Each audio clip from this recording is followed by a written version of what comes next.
bien sûr maintenant jusqu'où Sénégal mën a dem li nga xam sans l'aide de la FMI parce que du FMI boog FMI du FMI ban moment le Sénégal mën a dem ba di continuer loolu parce que même su fekkee ne y a d'autres banques y a d'autres structures financières yoo xam te ne ñu ngi apporter de l'aide au Sénégal mais est-ce que Sénégal mën na survivre jusqu'à quand sans aide FMI. xam nga FMI encore une fois c'est-à-dire bu ñu méngalee gis nga la diaspora sénégalaise en 2024 1800 milliards lañ dugal ci Sénégal 1800 milliards. FMI li ñu signé woon en 2023 le 23 juin 2023 c'était 1,8 milliard de dollars c'est-à-dire 1150 et quelques milliards de francs CFA c'est-à-dire li diaspora di dugal FMI dugal ko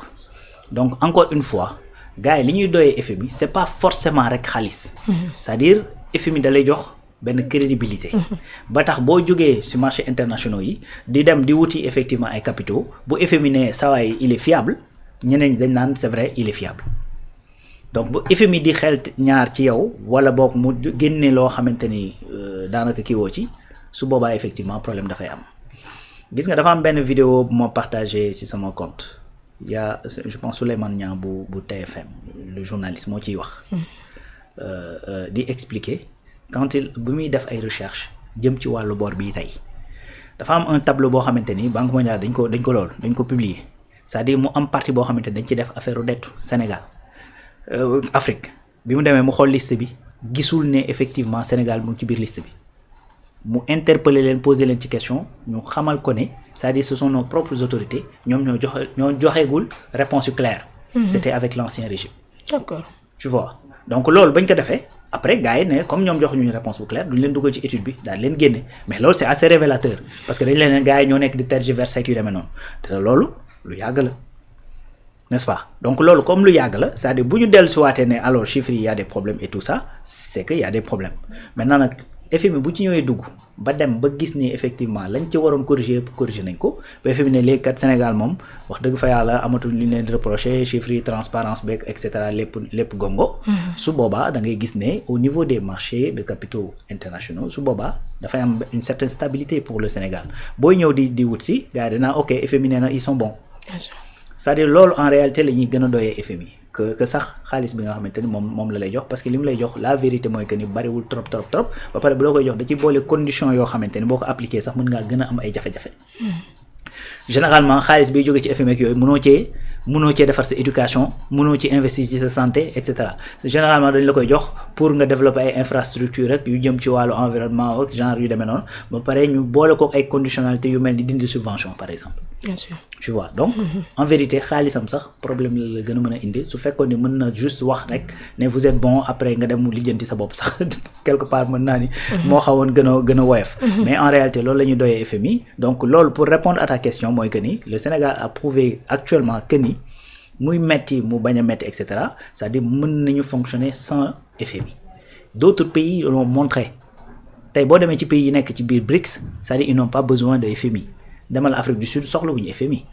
n'est-ce pas donc boo demee lu mel ni Inde pareil Chine moom waxatuma ko au contraire Chine sax dañoo am banque boo xamante ni daanaka mën nañ ko jàppee une banque continentale boo xamante ni dafay def exactement comme li ay FMI di def ak ay banque mondiale donc mooy kii bi banque chinoise de développement bi nga xamante ni banque bu am doole la. tu vois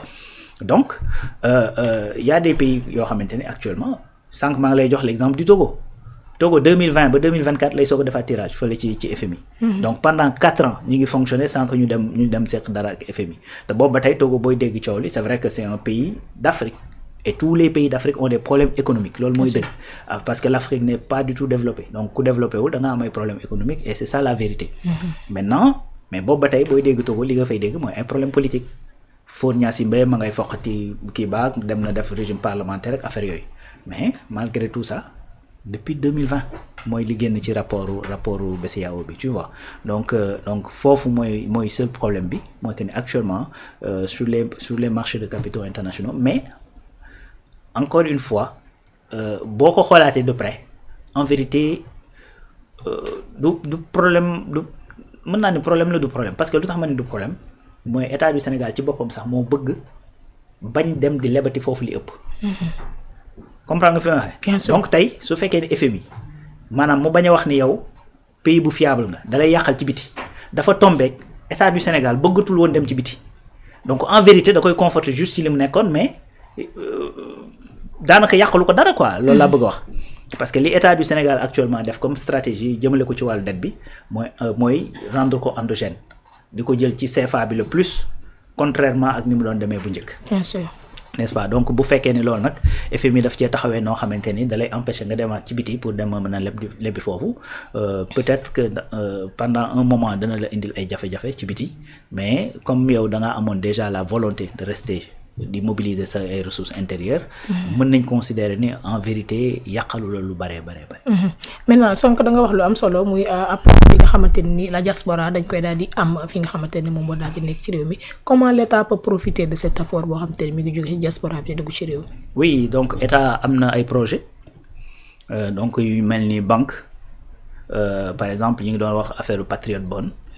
Patriot Bond en fait ak. lu mel ni banque boo xamante ni banque pour diaspora la nga xamante ni tey bu fekkee ni da nga loolu da nga xaalis boobu ñuy wax ne mooy dugg ci réew mi la plupart du temps ni ñuy def mooy dañ koy yónnee seeni famille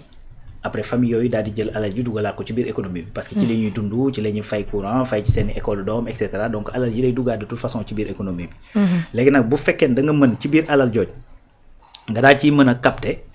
au moins par exemple benn 20-30% wala 40% de cet argent par exemple tey boo jëloon par exemple 30% de nu ma koy tuddati de 1000 milliards kese ça te fait quoi 30% ça te fait à peu près 280 milliards wala sax 300 tu vois donc tey loolu su fekkoon ni da nga ko mën a dajale teg ko ci fenn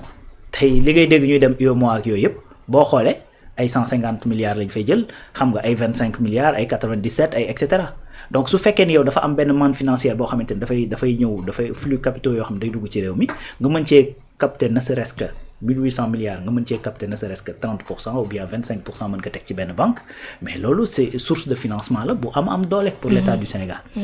te tout état yëpp dañoo solvable état bu la lebee lu mu la mënta leb dana ko fay voilà donc parce que bu demee ba fay bi jot day demaat ci marché bi daal di jëlaat xaalis ñëw fay la daal di bor bi daal di continuer waat loolu état yëpp noonu la ñuy fonctionner donc tey bu fekkee ni loolu mënoon nañu y a un projet boo xamante ni mën na capter flux financier boobu mënoo capter lépp donc tey y a par exemple benn banque bu nekk fii ci Sénégal boo xamante ni daan na jéem a def loolu ci lu jëm ci wàllu kër ak dëkkuwaay ak yu demee noonu donc boo ko mënee defaat aussi beneen banque boo xam ne day am projet yoo xamante ni da nga koy mën a mettre en place par exemple tey koo xamante ni da nga war a bëgg a investir ci dara lu mel ni même CDC lu nga bëgg a investir par exemple ci mbay mi nekk bitim réew et cetera nga ñëw collaborer ak moom jël sa alal daal di dugal foofu li ngay fayeeku muy jaaraat foofu nga am fa compte bancaire et tout ça ben loolu ça te permet d'avoir des capitaux yoo xamante ni dafay disponible n'est-ce pas donc Patriot Bond également tey mooy que ni nga mën a def benn levée de fonds daan ne ñi nga xamante ni dañ nekk ci diaspora bi dañu abal xaalis Sénégal bu ko defee kenn ku ci nekk daal di dem passant par benn société boo xamante ni dafay def loolu intermédiation ci lu wàll jëm ci loolu ba mu dajale la ay capitaux yu jóge ci diaspora bi tu vois donc il y a plusieurs mécanismes plusieurs moyens yoo xamante ni mën nañ ko mettre en place pour mën a capter ces fonds nga xamante ni da nga koy mën a teg fenn mu nekk source de financement donc loolu état mi ngi ciy liggéey bu am solo d'ailleurs boo xoolee sax démb président Bassirou Diomaye Faye mi ngi joxe benn instruction comme quoi que ni ñi nga xamante ni dañuy liggéey ci wàllu financement ak yor ay fonds ak yu demee noonu nañu xool nu ñu rationaliser seen liggéey fexe ba nga xamante ne danañ gën a am impact mooy lu mel ni ay FONGIP FONSIS ay DER ay BNDE ñooñu ñëpp ñu